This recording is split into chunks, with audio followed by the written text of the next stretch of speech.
Hello guys, magandang gabi. It's me again, Kamutika TV. Ayan, shoutout. Shoutout sa mga mandirigma dito sa Macau. Ayan, salamat guys sa support. And pwede nyo ka-follow sa FB page ko sa Kamutika TV. Ayan, thank you so much guys sa support ha. Salamat. And ayan, shoutout sa mga nagbabalak pag Macau guys. And panoorin yung mga vlog ko para magkaroon kayo ng idea dito sa Macau. And para alam nyo yung mga gagawin nyo pagdating nyo na Macau. Kasi ang hirap nang pupunta ka sa isang lugar na wala kang idea na kahit man lang konti, di ba? At least prepared ka dito pagdating mo ng Macau. Alam mo na yung mga gagawin mo.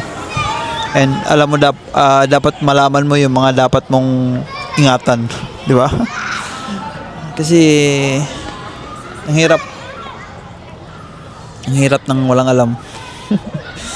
And guys, yung mga vlog ko is for ano lang yun, for info lang yan dito sa Macau.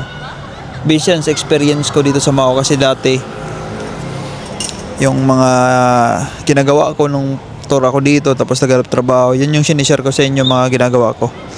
And para kayo naman gumamit ng mga pinagbabawal ko na technique. Di ba? Salamat guys sa support. And shoutout sa mga around the world na mga OFW na gusto lumipat ng Macau. Dapat guys, pag mag-ipon kayo, ipon muna kayo, i-prepare nyo sarili nyo, hindi yung basta-basta lang kayo magdedesisyon. Di ba? Kasi may sasakripisyo kayo na trabaho. Di ba? And dapat may bala kayo ha. Dapat prepare kayo. Dapat yung loob nyo is buong-buo, hindi yung basag-basag. Mahirap yun. Salamat guys sa support at lagi tayo magdasal kasi yan ang pinag-importante. Prayer, lahat ng mga plano natin sa buhay, pagdasal natin kay Lord. And siya na bahala dun. Diba? Yung sa atin lang is pag-pray, bigay sa Kanya yung mga hinihiling natin. And in the perfect time guys, pagkakalob sa atin yan. Huwag lang tayo magmadali. Diba? Kasi si Lord is, may mga ano yan, may mga time yan. Hindi niya agad-agad binibigay yun. Dapat nakaano yan timing, di ba? Ayan, salamat guys, salamat sa support. And for today's video, ayan, shoutout sa mga nandito sa Macau na nakipagsapalaran pa rin na hanggang ngayon. Nakailang balik na. Ayan guys, tama yan. Huwag kayong susuko kasi ganun talaga, umpisan mo na yan At dapat hindi ka titigil hanggat di ka magtagumpay. Kahit ang daming struggle, daming nangyayari na tingin mo is hindi mo na kaya, tingin mo is kailangan mo nang sumuko. Huwag ka susuko guys, diba? Napagdaanan ko yan, kaya alam ko yan. Nag-struggle din ako dati, pero siyempre nanag pa rin yung pagpupursigi ko, pagsisipag, pagtsatsaga. Siyempre yung prayer, yan talaga importante guys, yung prayer. Na pag tingin mo is hopeless ka na, prayer agad guys, prayer. Tingin mo is wala ka ng pag-asa, prayer. Ganun, prayer lagi, prayer talaga. And guys, yung may ano ko lang sa inyo, may bigay ko lang tips sa inyo.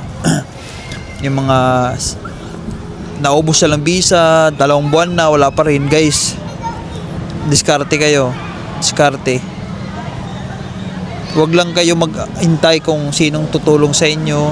Huwag kayo maghintay na may mga, alam nyo guys, dito sa Macau, may mga line up dito interview, magbabayad. Huwag kayo line up dyan. Kasi dami scammer dito. Pag may money involved, atras na kayo dyan. Mga line up na interview na yan is hindi yan maganda. Paasahin lang kayo nyan o antay-antay ka lang para sa interview hanggang naubos na yung visa mo.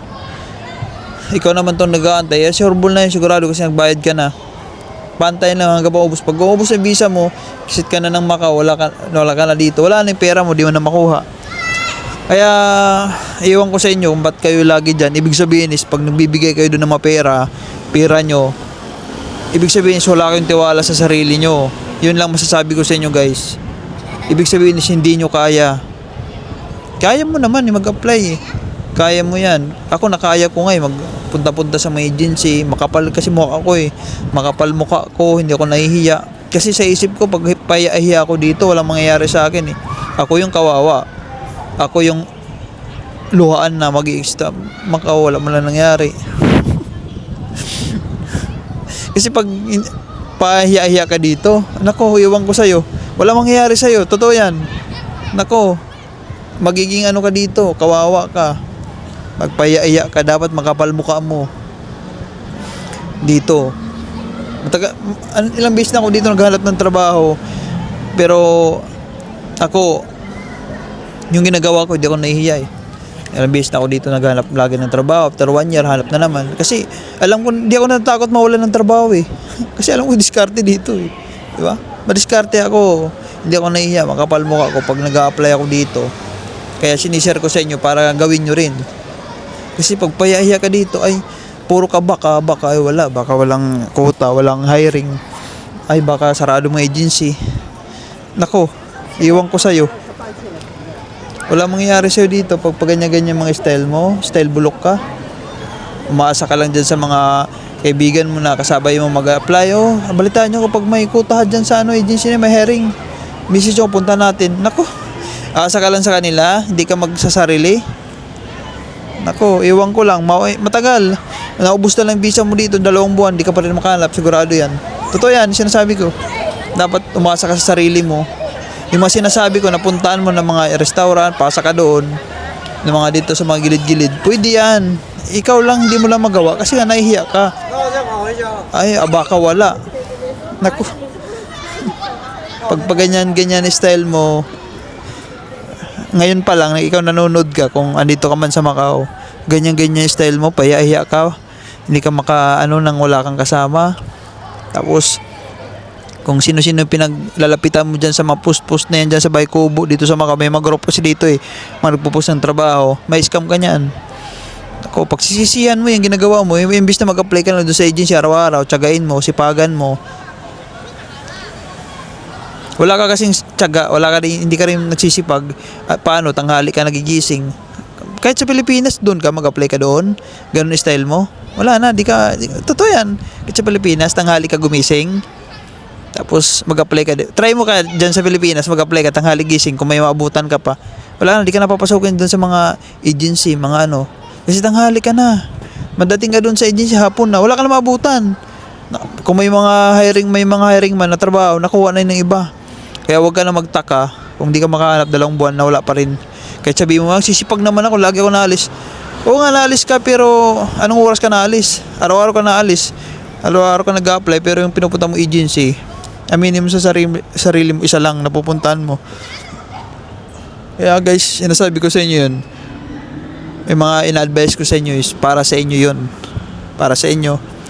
Para magkaroon kayo ng trabaho dito, makahanap kayo agad. O, di ba? Nakahanap ko yung trabaho, yan, okay na yan, goods na yun, chill na lang kayo. Ngayon, wala pa naman kayong ginagawa dito. Yun lang naman pinunta nyo dito, maghanap ng trabaho. Sipagan nyo, di ba? Yung mga mabilis nakakahanap dito, yung mga cross country, kasi wala talaga silang aasahan dito, kundi sarili mismo. Sila mismo yung makakano. Pero yung mga galing Pilipinas, may mga kamag-anak, yan yung matagal makahanap dito ng trabaho. Kasi aasa sila, okay lang. Andyan pa naman si Tito, andyan si Tita, andyan si Pinsan, andyan si Mama, si Papa, si Kuya, diba? Nakaasa tayo. Kaya hindi tayo gumagawa ng paraan, diba? Maawa tayo sa kanila kasi silang gumastos sa atin. Pag nag-exit ka ng Macau, maggagastos na naman sila, diba? Para sa ticket mo, sa kung saan ka mag-exit, Pilipinas ba o Thailand, mag-i-stay ka doon, kailangan nila, siyempre gagastusan ka nila doon. Tapos pagbalik mo na naman dito, ganun naman yung style mo. Di ka na naman makakahanap, balik ka na naman ng Thailand, Pinas, saan ka man. Kasi yung style mo is pagbalik mo is ganun pa rin, paulit-ulit lang. Paulit-ulit lang din ka mag-i-exit, paulit-ulit ka lang din hindi makakahanap. Dapat guys, baguhin nyo yung style nyo. Kung hindi ka man nakahanap ng una, baguhin nyo na yung style nyo, hindi na yung pa rin. Kasi pag inulit mo ulit yun, balik ka na naman doon. Ganun lang yun. Ulit-ulit lang yan, walang mangyayari sa'yo. Kaya maawa ka na sa sarili mo. Oo. Magtiyaga ka muna. 'Di ba gusto mo magkatrabaho dito sa Macau? Nung wala ka pa dito, gustong-gusto mo, atat na atat ka, pero nung nandito ka na, tamimi ka na, wala ka ng lakas ng loob, nahihiya ka na, 'di ba? Nung wala ka pa dito, kaya ko, pero nung nandito ka na, wala na. Kaya na makalis. Guys, huwag kayong mahiya dito. Dapat makapal mukha mo dito. Kung hindi yan makapal, wag ka na pumunta dito. Yun yung advice ko. Diskarte dito guys, yung mga diskarte is magpasapasa ka dyan sa mga direct, mag-direct ka dito, pwede yan. Sabi lang nila hindi pwede, baka pwede yan. Kaya sinasabi ko yun kasi ginagawa ko yun dati. Wag kayong umasa dun sa mga agency. Sila mga agency na nag-aabang lang din yun ng mga employer pupunta sa kanila, nag-aabang lang din yan. Dapat pwede ka naman pumunta dun sa employer. Di ba? Mga employer pumunta sa mga restaurant dyan. Maglagay ka ng experience na na dishwasher para pwede ka sa mga restaurant. Cleaner. Guys, kung anong trabaho dito sa Macau, yun ilagay yun sa CV nyo. Yung requirements lang dito ha, FYI, passport lang. Wala silang hinihingi na certificate of employment. Wala. Yun, may mga certificate lang dyan, yung mga teacher, mga medical na trabaho, medical related na trabaho like caregiver, massage therapist, yan, teacher. Ano pa ba yung dito? Kailangan ng certificate na sa health. Kasi hindi mo pwede dayain yan sa health Baka mamaya makadisgrasya ka, manisi ka pa ng iba. Dahil madadaya mo lang yung cleaner, room attendant, pero yan mga massage therapist. Sampalin kita pag nalaman ko na nandaya ka sa ganun. So wala ka palang alam. Pagdating dun sa trabaho, nakadisgrasya ka ng kulong ka pa. Kulong ka. Pinahamak mo lang sarili mo. Kaya wag niyong dadayain yung mga therapist na yan, mga caregiver, kasi hindi yan joke, guys. Seryoso na mabagay yan. Yun, pwede kayo magpasa dyan sa mga gulayan, sa mga isdaan, mga logistic company. Pwede restaurant, pwede yan. Restaurant, pwede yan guys. Kayo lang hindi pwede. Kayo lang yung dyan kasi nahihiya kayo Magsulo ka, try mo 1 week magsulo ka, wala kang kasama. Mas maganda yung solo flight ka lang kasi mas may chance ka niyan makahanap agad. Tingnan mo 2 weeks lang may trabaho ka na. Totoo yan. Lahat ng sinasabi ko is para sa inyo guys. Yung mapupunta ng Macau, dapat alam nyo na to. Yung madiskarte dito sa Macau para pagdating nyo dito, alam nyo na gagawin nyo. Diba? Sinasabi ko to para may idea kayo and para sa future nyo. Concern ako sa inyo guys kasi pag sa Pilipinas, ang hirap natin dyan sa Pilipinas. Ang hirap natin mag-apply sa abroad. Diba? Mag-apply ka dyan sa abroad, sa Pilipinas, mga abroad na agency, ang pahirapan dyan. Ang daming requirements, ang daming qualification. Grabe, standard. Kailangan college graduate. Paano pag elementary ka lang? Dito, elementary pwede, basta marunong ka lang mag-English, konti. Diba, ang daming diskriminasyon sa atin. Pangit ka lang dyan sa Pilipinas, di ka tanggapin. Diba? Baho ka, mabaho, mag-a-apply ka. Di ka tanggapin sa atin. Tapos naka-short ka lang, mag-apply ka sa atin, di ka tanggapin. Kailangan naka-formal ka dito, kahit short lang, chinilas, pwede. Diba? Ganun sa ibang bansa. Tapos requirements, passport lang. Sa Pilipinas, may NBI na nga, may pa. May NBI na, may pulis pa. Ang daming requirements bago mo ka makaalis, makompleto. Dito walang medical. Tapos minsan yung medical mo sa Pilipinas, wala namang problema, malalagyan ng problema para ka umulit. Ang gastos, magastos. Diba? Kaya nag-encourage ako sa inyo guys na try nyo mag-Macau kasi para sa inyo. Malaki sahod dito guys. Maganda kasi pwede nyo papuntahin pamilya nyo dito, matagal nyo makakasama. Yung kagandahan dito sa Macau.